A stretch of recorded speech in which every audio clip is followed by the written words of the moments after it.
इस संसार में मृत्यु एक यूनिवर्सल ट्रूथ है।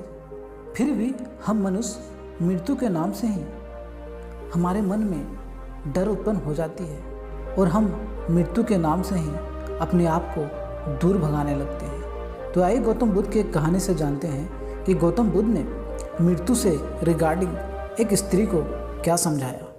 एक बार की बात है, गौतम बुद्ध के पास एक स्त्री आई और विलाप करने लगी कि सांप काटने से उसकी पुत्र की मृत्यु हो गई है।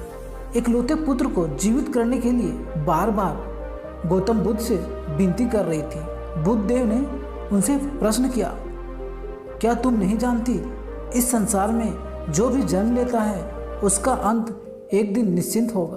उस स्त्री ने कहा, हाँ अच्छी तरह से जानती हूँ, मगर आप पहुँचे हुए महात्मा हैं और आप में इतनी सामर्थ्य है कि आप मेरे पुत्र को जीवित कर सकते हैं। इसलिए मैं आपसे याचना कर रही हूँ।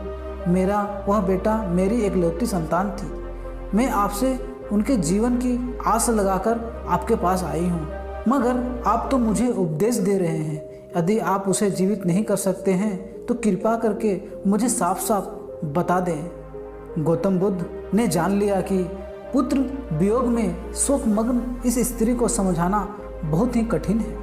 उन्होंने कहा, ठीक है, मैं तेरे पुत्र को प्रभु से जीवित करने का प्रार्थना करूंगा, मगर तू इसके लिए किसी के घर से राई लेकर आ।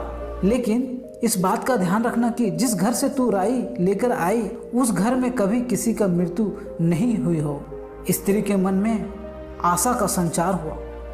उसने सोचा कि राई तो आसानी से प्राप्त हो जाएगी, लेकिन वह जिस घर में जाती वहाँ यही जवाब मिलता कि उसके घर में किसी न किसी के मृत्यु अवश्य हुई है। वह बेचारी थक गई, लेकिन किसी भी घर से राय नहीं मिली। उसे इस बात का समझ आ रही थी कि मृत्यु अटल है और उसका सामना किसी न किसी दिन हर किसी को करना पड़ता है। वह स्त्री थक हार कर महात्मा बुद्ध के पास लौटी और उसने बताया कि उसे कोई ऐसा घर नहीं मिला जहाँ किसी की मृत्यु नहीं हुआ। तब महात्मा बुद्ध ने कहा, यही संसार की सच्चाई है। तुम यदि राई लाने के टाइम जब तुम किसी के घर गई तो सभी ने बोला कि मेरे घर में मृत्यु हुई है। तो मृत्यु परम सत्य है और इसको झुटलाया नहीं जा सकता है। तो यह विधि का विधान है और इस मृत्यु को सभी को मानना पड़ता है। तो इस कहानी के साथ मैं लेता हूँ विदा।